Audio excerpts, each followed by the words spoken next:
रहीम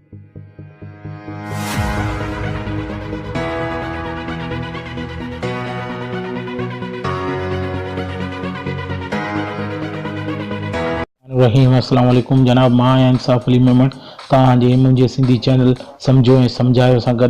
अॼु जनाब जंहिं टॉपिक ते आउं ॻाल्हाईंदुसि उहो हिकिड़ो लोगो आहे जेको आउं तव्हांखे ठाहिणु सेखारींदुसि। इन क़िस्म जो लोगो जेकॾहिं तव्हां ठाहिणु चाहियो था त तव्हांखे इहा वीडियो आख़िर ताईं ॾिसणी पवंदी। इंशाल्लाह तव्हांखे वॾो फ़ाइदो थियण वारो आहे। हीउ लोगो आउं तव्हांखे इंशाल्लाह ठाहिणु सेखारींदुसि। जेके बि लोगो मूं ठाहिया आहिनि इन नमूने जा लोगो तव्हांखे आउं ठाहिणु सेखारींदुसि। ऐं मोबाइल में कीअं ठाहिबा इहो तव्हांखे जेकॾहिं सम्झणो ऐं सिखणो आहे त तव्हांखे मूंसां गॾु रहणो पवंदो। ऐं इंशाल्लाह मुंहिंजी वीडियो खे आख़िर ताईं ॾिसिजो, इंशाल्लाह तव्हांखे वॾो फ़ाइदो थियण वारो आहे। हाणे वीडियो शुरू करण खां पहिरीं मुंहिंजी हमेशह वांगुरु तव्हां सां इहा ई रिक्वेस्ट आहे त तव्हांजो मुंहिंजो सिंधी चैनल आहे इनखे प्लीज़ सब्सक्राइब कयो। सब्सक्राइब करण जे लाइ रेड कलर जे बटन खे क्लिक करे बेल जे आइकॉन खे बि क्लिक कयो। ईअं करण सां तव्हांखे मुंहिंजी हर नई अचण वारी वीडियो जी नोटिफिकेशन ईंदी ऐं तव्हां उनखे ॾिसी फ़ाइदो वठी सघंदो। हाणे जनाब हलूं था अॼोकी वीडियो जी तरफ़। मूं तव्हांखे ॿुधायो त आउं अॼु तव्हांखे इंट्रस्टिंग लोगो ठाहिणु सेखारींदुसि। उन जे लाइ असांखे मोबाइल में ॿिनि सॉफ्टवेयर एप्लीकेशन जी ज़रूरत पवंदी। हिकिड़ो पिक्सआर्ट ऐं ॿियो पिक्सल लैब। हाणे पिक्सआर्ट ऐं पिक्सल लैब तव्हांखे आसानी सां जेको आहे असांजे प्ले स्टोर में मिली वेंदा। उतां तव्हां डाउनलोड करे सघो था। ऐं जेकॾहिं तव्हां चाहींदव या इंशाल्लाह आउं तव्हांखे हिन जी लिंक बि ॾेई छॾंदुसि मुंहिंजे डिस्क्रिप्शन में, उतां बि तव्हां डाउनलोड करे सघो था। हाणे हलूं था वीडियो जी तरफ़। वीडियो खे लोगो ठाहिण जे लाइ सभिनी खां पहिरीं असीं पिक्सआर्ट खे क्लिक कंदासीं। ही पिक्सआर्ट खे क्लिक कंदासीं। जेका एप्लीकेशन आहे थोड़ी देर वेट कंदासीं। ये ॾिसी सघो था पिक्सआर्ट जीअं ई खुलंदी उनजी फर्स्ट जेका इंटरफेस हूंदो उहो इन तरह जो हूंदो। ऐं ही प्लस जो जेको निशान आहे इनखे असीं क्लिक कंदासीं। जीअं ई क्लिक कंदव त हेठां हिकिड़ी विंडो खुली वेंदी जंहिंमें खोड़ सारा ऑप्शन आहिनि। एडिट, कॉलेज, ड्रा ऐं कैमरा जो ऑप्शन आहे, पर असां हिन ड्रा खे क्लिक कंदासीं। जीअं ड्रा खे क्लिक कंदव त हिकिड़ी नई विंडो खुली वेंदी। इन में तव्हां ॾिसी सघो था इन में बि तव्हांखे कई शयूं मिली वेंदियूं, पर सभिनी खां पहिरीं ही जेको क्रिएट व्यू जे ऑप्शन प्लस जो निशान आहे इनखे क्लिक कयो। इनखे क्लिक कंदो त तव्हांखां इहो कैनवस जी साइज़ पुछंदो। साइज़ूं खोड़ सारियूं आहिनि, पर इन में जेका आउं साइज़ लोगो जे लाइ इस्तेमालु कंदुसि उहा आहे 1024 बाय 1024 जी, छाकाणि त इहा लोगो जे लाइ तमामु बहितरीनु साइज़ आहे। उन खां पोइ आउं मथे जेको कुंड ते एरो आहे इनखे क्लिक कंदुसि। इनखे क्लिक करण सां तव्हांजो जेको कैनवस आहे उहो अची वेंदो। हाणे कैनवस जॾहिं अची वियो त उनखे थोरी ज़ूम इन करे उन खां पोइ मथे जेको कुंड ते एरो आहे इनखे दुबारा क्लिक कंदव। क्लिक करण सां ॿ ऑप्शन ईंदा तव्हां वटि, सेव एंड शेयर जो ऐं एडिट इमेज जो। असां एडिट इमेज खे क्लिक कंदासीं। जीअं एडिट इमेज खे क्लिक कंदो, एडिट इमेज खे क्लिक कंदव त हिकिड़ा नया टूल वारा जा टूल खुली वेंदा। इन हेठि जेका ही टूल्स आहिनि इन्हनि में तव्हांखे खोड़ सारा टूल मिलंदा, पर सभिनी खां पहिरीं असां जंहिंजो लोगो ठाहिणो आहे, जीअं मूंखे मुंहिंजे चैनल सम्झो ऐं सम्झाए जो लोगो ठाहिणो आहे त मूंखे $S करिणो पवंदो। उन जे लाइ टेक्स्ट खे इहो जेको टी जो ऑप्शन आहे, टेक्स्ट जो ऑप्शन आहे, इनखे क्लिक कंदुसि। इनखे क्लिक कंदुसि त हीअ मूंखां पुछंदो त तव्हांखे छा लिखिणो आहे।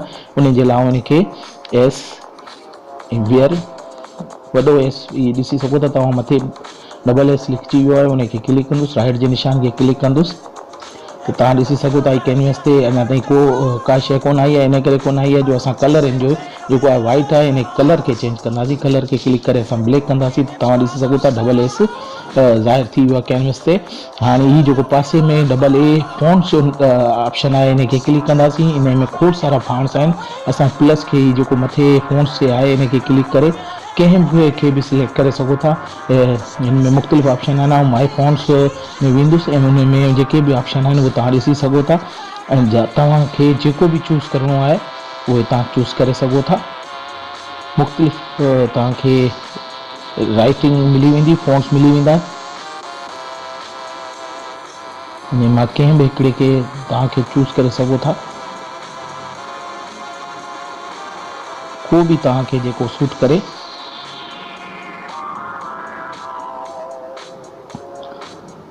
ही फॉन्ट मूंखे कुझु सुठो लॻे पियो त आउं इनखे चूज़ कयां थो ऐं राइट जे क्लिक खे मथे जेको कुंड ते राइट जो निशान आहे इनखे क्लिक कंदो त फ़ॉन्ट सिलेक्ट थी वेंदो। हाणे इनखे असां एडिट कंदासीं। एडिट करण जे लाइ हेठां जेके टूल्स आहिनि इनमें थोरो इनखे स्क्रॉल कंदासीं। उन खां पोइ ड्रा जो जेको ऑप्शन आहे इनखे क्लिक कंदासीं। ड्रा खे क्लिक कंदो त मथे बि ॿ ऑप्शन ईंदा। इन मां ही जेको ड्रा आहे इनखे क्लिक कंदासीं। इनखे क्लिक करण खां पोइ थोरी देरि वेट कंदासीं।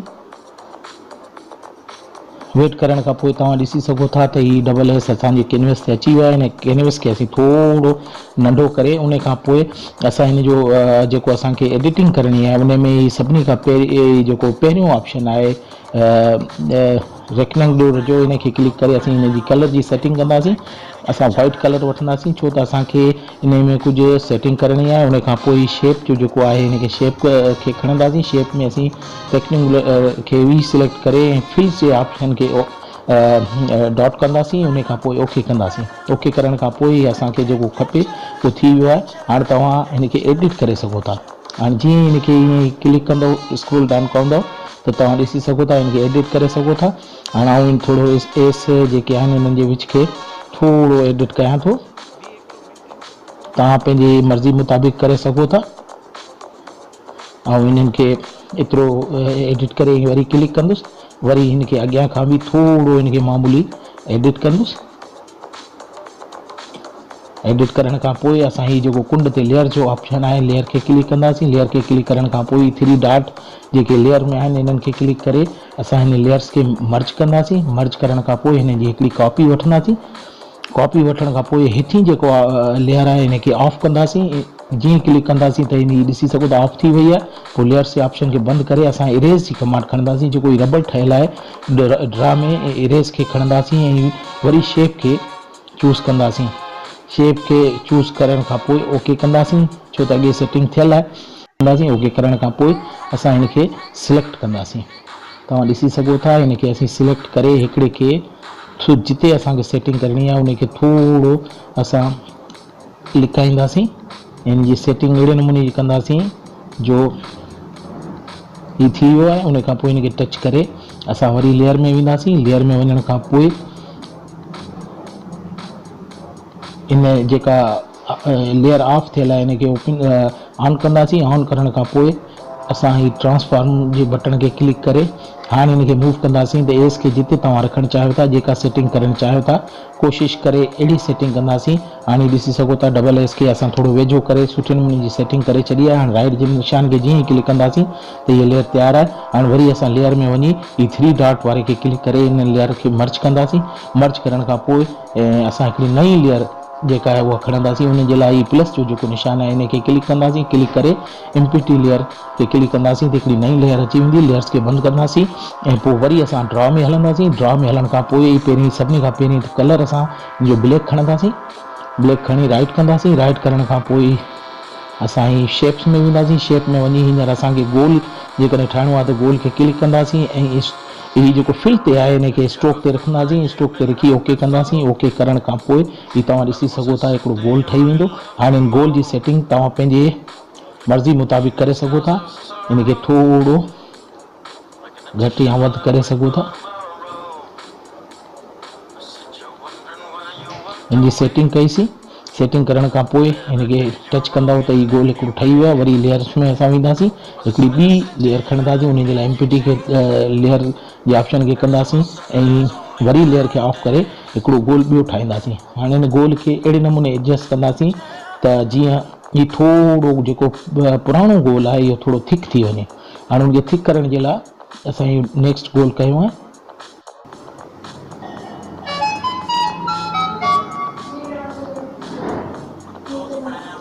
ये ॾिसी सघो था थोरो गोल थिक थी वियो आहे। थिक थियण खां पोइ असां हिनखे ऑफ कंदासीं। वरी लेयर जे ऑप्शन में वञी हिननि लेयर्स खे मर्ज कंदासीं। मर्ज करण जे लाइ 3 डॉट वारे खे दॿाए मर्ज कंदासीं। हिकिड़ो दफ़ो ॿीहर मर्ज कंदासीं। मर्ज करण सां ही गोल जेको आहे हिकिड़ो इमेज थी वेंदो ऐं हिनखे राइट जेको निशान जेको आहे हुनखे मथे क्लिक कंदासीं।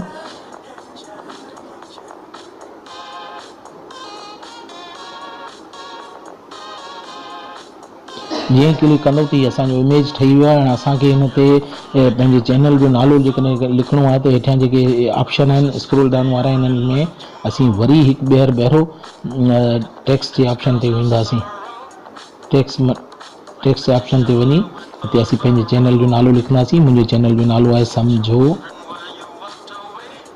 सम्झो लिखी ऐं राइट जे क्लिक खे निशान क्लिक कंदुसि त तव्हां ॾिसी सघो था हीअ अची वियो आहे। पर हिनखे वाइट कलर मां असीं ब्लैक कंदासीं त हीअ वधीक ज़ाहिर थी वेंदो।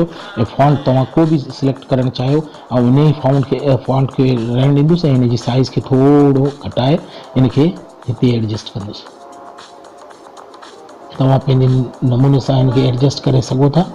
ऐं हिते हिनखे एडजस्ट कयां थो।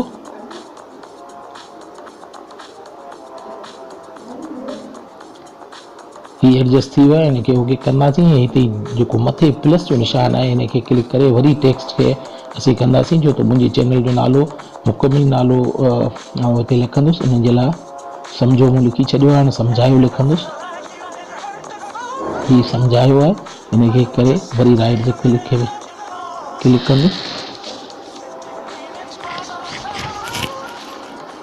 कंदुसि। हिन जो कलर चेंज कंदासीं।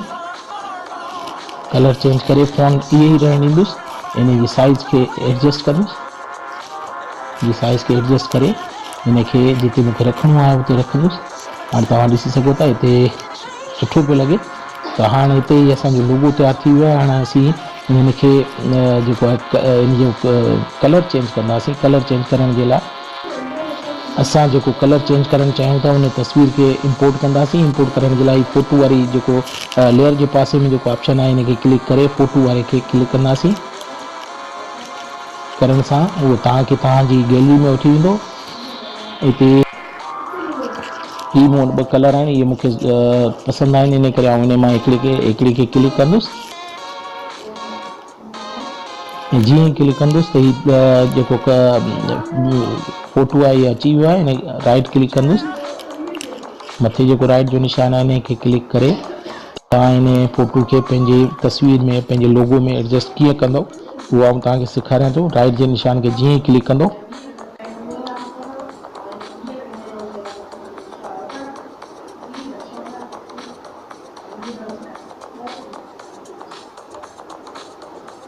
ही ॾिसी सघो था तस्वीर हिन लोगो में अची वई आहे। हाणे हिनखे एडजस्ट कंदुसि जीअं लोगो हिन जे पोयां लिकी वञे। हाणे ॾिसी सघो था ही तस्वीर जे पोयां लोगो लिकी वियो आहे।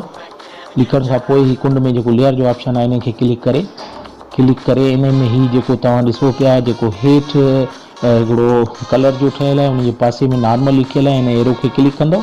क्लिक करण खां पोइ हिते लाइटनि जो ऑप्शन आहे हिनखे क्लिक कंदो त तव्हां ॾिसी सघो था हिकु कलर जेको आहे हिन ते चढ़ी वियो आहे। हाणे ही 3 लेयर खे मर्ज करे पोइ लेयर वारे ऑप्शन खे बंदि करे असां हीअ मथे जेको कुंड जो में राइट जो ऑप्शन आहे हिनखे क्लिक कंदासीं ऐं इन इमेज खे असीं सेव कंदासीं। हिन हिकिड़ो दफ़ो ॿीहर हिन एरो जे की खे क्लिक कंदासीं त ही इमेज जेको आहे असांखे सेव करिणो आहे। सेव कंदासीं। सेव जे लाइ हिते क्लिक कंदासीं त हीअ असांखां पुछे पियो किथे सेव कयां। असां सेव हिनखे चवंदासीं त असांजी डिवाइस में सेव कर गैलरी में। त हिन इमेज खे सेव कंदासीं। उन खां पोइ पिक्स आर्ट खे बंदि कंदासीं। बंदि करण खां पोइ हाणे असीं पिक्सल लैब में हलंदासीं। पिक्सल लैब खे ओपन कंदासीं।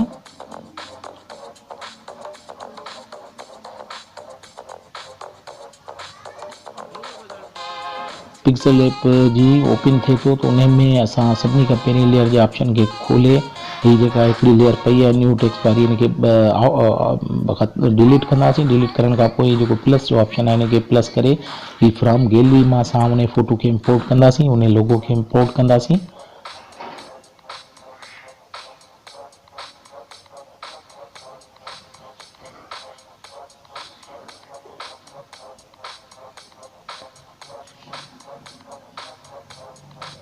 हाणे तव्हां ॾिसी सघो था असांखे उते ई वठी वियो आहे जिते असां हीउ लोगो सेव कयो। हीउ सभिनी खां पहिरीं जेको मौजूदु आहे हीउ असांजो लोगो आहे जेको असां हींअर ठाहियो हो पिक्सआर्ट में।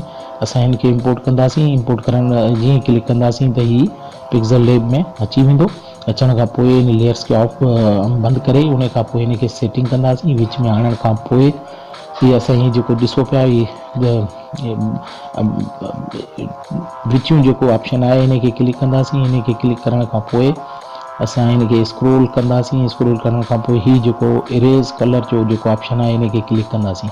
इनके क्लिक कंदासीं त ही ओपन थी वेंदो। इनके ऑन कंदासीं। ऑन करण सां तव्हां ॾिसी सघो था इनजो जेको बैकग्राउंड आहे उहो गुम थी वियो आहे। असां इनके राइट जो निशान ॾींदासीं ऐं पोइ असां थोड़ी इनजी एडजस्टमेंट कंदासीं। ही जेको शेडो आहे शेडो खे क्लिक करे इनके भी ऑन कंदासीं। ऑन करण खां पोइ इनके ब्लू कलर ब्लैक कलर जो असां थोड़ो शेड ॾींदासीं ऐं इनजी एडजस्टमेंट कंदासीं। इनजे कलर खे थोड़ो एडजस्ट कंदासीं। करण खां पोइ इनके राइट कंदासीं। उन खां पोइ असां इनर शेडो जेको आहे इनके थोड़ो सेट कंदासीं।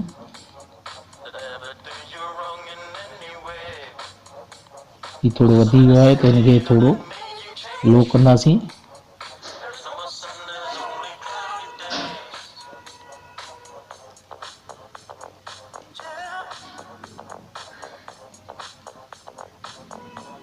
ॾिसी सघो था जिते तव्हांखे सूट करे उते तव्हां इनके इनके सेट करे सघो था।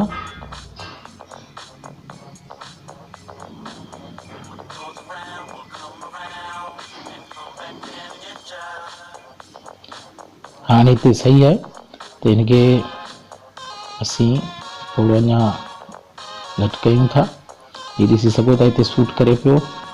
इनजी सेटिंग करण खां पोइ राइट खे क्लिक कंदासीं त असांजो ही थी वियो आहे। उन खां पोइ ही जेको एम्बोस जो टूल आहे इनके प्रेस कंदासीं। प्रेस करण सां इनके ओपन कंदासीं त तव्हां ॾिसी सघो था ही एम्बोस थी वियो आहे। इन्हनि जी थोड़ी सेटिंग खे असीं एडजस्ट कंदासीं। तव्हां पंहिंजे हिसाब सां इनके एडजस्ट करे सघो था। इनजे कलर खे इनजी इंटेंसिटी खे तव्हां पंहिंजे नमूने सां एडजस्ट कयो। मूंखे हिते सही पियो लॻे त आउं हिते थो कयां। तव्हां पंहिंजी मर्ज़ी सां इनके सेटिंग कंदो।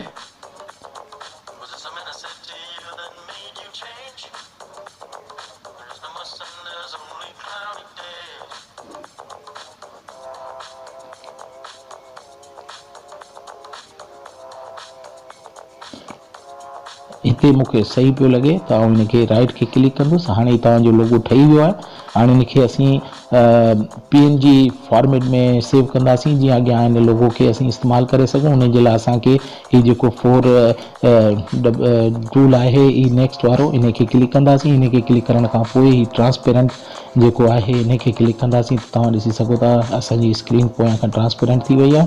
हाणे इनके असीं सेव कंदासीं। मथे जेको प्लस जे पासे में सेव जो निशान आहे इनके क्लिक करे असां सेव एज इमेज के क्लिक करे हिते PNG सेट कंदासीं। सेट करे ऐं सेव टू गैलरी में कंदासीं।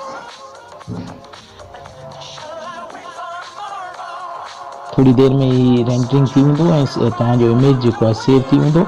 इन ही तरह तव्हां पंहिंजे चैनल जा बहितरीन लोगो अट्रैक्टिव लोगो ठाहे सघो था। ठाहिण जे लाइ तव्हांखे ॿिनि एप्लीकेशन जी ज़रूरत पवंदी। हिकिड़ो पिक्सआर्ट ऐं ॿियो जेको एप्लीकेशन आहे मूं तव्हांखे ॿुधायो त पिक्सल लैब आहे। ही ॿई तव्हांखे स्टोर ते मिली वेंदियूं। उते ही डाउनलोड करे उन में स्पेशली इहो वर्क करे तव्हां पंहिंजो चैनल जो बहितरीन लोगो ठाहे सघो था। इन तरह ही ॾिसी सघो। हाणे हिन सां गॾु मां जेको वीडियो हिते ख़तमु करियां थो। मूंखे ॾियो इजाज़त। इन दुआ सां अल्लाह तव्हांखे ख़ुशि आबाद रखे ऐं मुंहिंजे चैनल खे ज़रूरु सब्सक्राइब कयो। सब्सक्राइब करण जे लाइ रेड कलर जे बटन खे क्लिक कयो ऐं बेल जे आइकॉन खे ज़रूरु दॿाइजो। ईअं करण सां तव्हांखे मुंहिंजी हर नई अचण वारी वीडियो पहुचंदी ऐं तव्हां हुन खां मां फ़ाइदो वठी सघंदो। इन सां अल्लाह हाफ़िज़।